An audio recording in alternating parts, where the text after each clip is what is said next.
I just wanted to explore the local wetlands. How in the world was I supposed to know that the strange, half-rusted sign was for real? There wasn't even a fence around the place, for Pete's sake. Okay, sure, maybe I knew it was government-leased land for some vague environmental research, and maybe I had heard more than a few local boogeyman tales about the area. Maybe a part of me that was larger than I'd care to admit had wanted to find something out here. I think something found me instead. The local legend that had ended up reeling my inquisitive mind in was, as it turned out, less of a legend and more of a good old-fashioned modern conspiracy. While there were, of course, the more traditional tales of bog witches and skinwalkers, the prevailing theory amongst some of the more level-minded folk, and I use that term lightly, was concerning that very same government research site that had popped up just a few months back. Of course, I can't really blame folk. After all, the sign came about right around the time that the birds had started dying, crops started wilting, and, most recently, a couple of people had gone missing. Dave, the owner and full-time bartender of the Rambling Goose, was certain that those government boys were up to one of two things.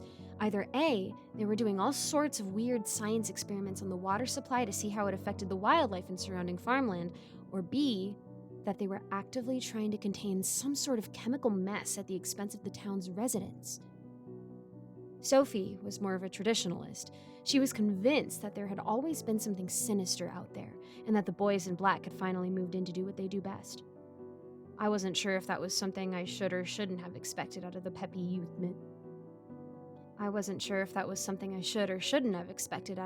youth group minister. Fuller was the local VFW quartermaster and the proponent of the theory that, despite his animated approach of relaying it, was the one by which I was most compelled. Government freakers, the old vet would shout at anyone within earshot. They're breeding themselves some government freakers to sneak in our homes and screw with our minds. Unlike the rest of the patrons that Friday evening, I decided to take Fuller's bait. Government what now's doing what now? I asked. Fuller swung his head at me so violently that for a second I thought he'd break his neck. Let me spill it out for you, kid, seemingly enthralled that somehow he had hooked someone. Washington wants us nice and placated, right? Wants us all fearful and ready to kowtow to kindly Uncle Sam so we keep giving our worthless cash to his military-industrial complex?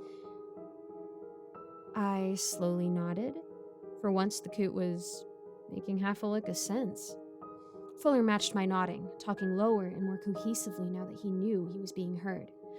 Well, they know Middle America won't stand for it. Never have. My old man taught me that years back when he stood up for his fellows at Blair Mountain, he said with a proud look. So, and they's been doing this sort of thing everywhere recently, mind you. They set up shop in each county seat, rile up whatever interdimensional crap they got. Government freakers. Then they send them to terrorizing our communities till we're all so scared we end up fighting each other and begging for more and more government help. I didn't believe half of what Fuller was saying, but it sounded halfway more believable than the sum of all the other crackpot theories floating around town. And plus, the timing of the whole birds, crops, hikers mystery and the arrival of the facility with its as yet unseen staff had already piqued my curiosity. Regardless of the truth of the matter, I wanted to check it out for myself. So the next evening, instead of posting up at my usual bar stool, I packed a bag of supplies, my mag light, and threw on my darkest clothes with the intent of doing just that. The nagging part of me wanted to also slap my trusted Ruger security on my hip, but I figured if I did, I'd get caught trespassing on federal land, and it would likely go smoother if I was unarmed. Shoot. If only that didn't turn out to be my second biggest mistake of the night. It was just nearing midnight by the time I reached the wetlands just outside of town and found a spot well enough away from the shack-like research station to sneak in. I may have been a fool, but I was a clever fool, and it took a few moments to scope out both the station and the general area. Not a peep of man nor beast, I pondered, beginning my stealthy trek. Just about 10 minutes in, I saw the signpost, almost as if it had just popped into existence. Weird, Didn't see that a second ago. Chalking that little oddity up to a trick of the dark, I turned on the red low-light beam on my mag light to read the thing. In bold white letters on a field of deep beige, the metal post read, "Warning, if you can read this, you are in range of the Anomaly." Anomaly? I whispered to the darkness. Y'all, pro tip for nighttime activities of any sort, especially the outdoor variety, do not whisper to the darkness. Sometimes, like that night, the dark answers back. No sooner had I loosed the words than a crack of lightning-esque energy exploded in a cobalt burst just a few feet ahead of me. I fell back at the sudden electrical blast, rubbing my pained eyes. I almost wish it had blinded me. Where the strange electricity had discharged, there stood some thing comprised of such voidal obsidian that it appeared to swallow even Luna's brilliant rays. The shadow was roughly humanoid in shape, but oh lord, it was just so wrong. The shadow figure's limbs were all bent horribly backward, its hands and feet wickedly misshapen. Crap, it was almost as if someone had strapped it on a table and taken a ball-peen hammer to each of its major joints. But the worst part was the thing's face. Well, to be fair, it really didn't have a face in the corporal sense of the word, just an eternal abyssal swirl of nothing and of everything all at the same time. Similar to its arms, the Shade Man's entire head was upside down, like it had been violently twisted by an otherworldly force 180 degrees. Simply staring into that terrible whirlpool of ebony was enough to halfway shatter my mind and freeze me mid-stride to the damp earth. Each time I blinked, the Shadow Man grew closer, like it was flickering in and out of its very dimension just to reach me. I was trying with every fiber of my being to will my legs to unglue themselves from the marshy ground. But I could barely suck the damp air in and out to breathe, much less make an attempt at escape. Finally, the Anomaly, for what else could the Anomaly be, reached me. For a few long, agonizing moments, we each stood there looking each other up and down. I figured that I looked much like how I felt, and that was prey. It looked hungry, I realized. Even without mortal features, the entity's intentions seemed clear. What it hungered for, however, I couldn't be sure at the time, although I had a few grim ideas. A warm trickle was easing its way down my leg when the shadow suddenly shot one of its malformed arms from where it was rigidly hanging by its side up to grasp me by my side.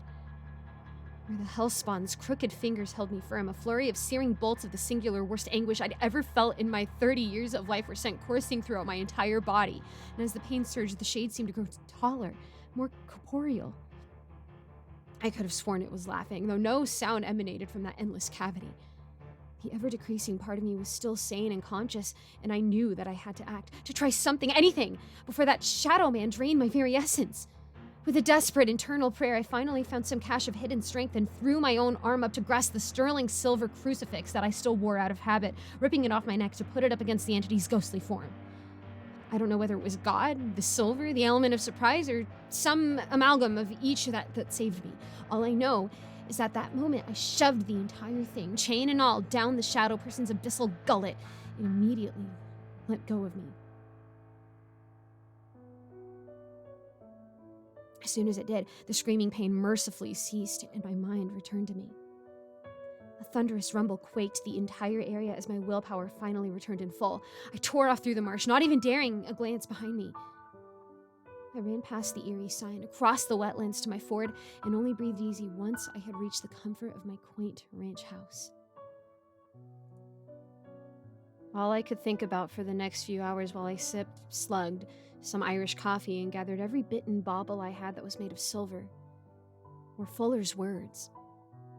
"Government freakers indeed, old man," I muttered, draping my mom's old silver Sacred Heart pendant over my front door. I'm not sure if that entity was created, being studied, or worse yet, used by the government, but they sure knew it was there.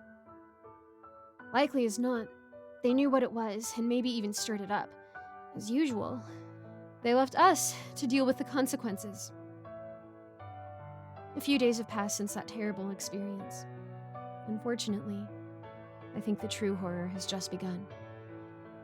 See, while I may have escaped, I think that thing may have as well. Maybe I was just enough to fuel it, to whet its appetite. Each evening, right around midnight, I hear noises coming from my neighbors' houses. Each time, it starts with a great boom and a cobalt white flash like a transformer exploding. And then the screams start. They don't go on for long, just a couple of minutes, but they sound similar to what I figure being tortured for eternity might sound like. Oh, Lord. I don't even want to think about what's happening to those poor people. Each morning, I wake up to fewer and fewer neighbors. Yesterday, none of us even left our homes as far as I could tell. Not that I would know. I've essentially barricaded myself indoors since that first night. I have a plan, though. I've built my own jury-rigged trap right there in the middle of my foyer. It essentially amounts to a person-sized Faraday cage with a homemade Babylon battery right there in the middle of it. As for bait, well, I already know what it has a hankering for. I had to rip apart pretty much all of my property to get the materials, including my walls, driveway, car, and toilet. I don't even know if it'll work. But I started this whole thing. I have to try to fix it before more people die. Before that hateful shadow feeds more.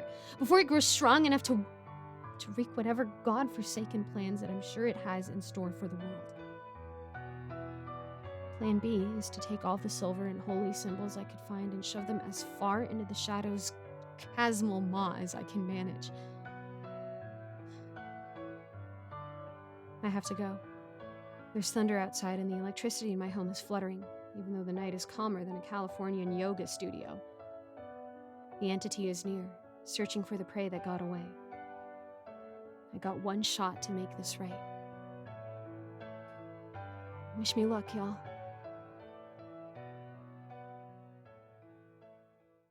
Hi everyone, my name is Michelle Renee, but everyone also calls me Giggles. Thank you so much for watching my videos. It really helps a lot. I would also appreciate if you guys liked and subscribed and also hit the notification bell and left comments, all that jazz that you hear from other channels.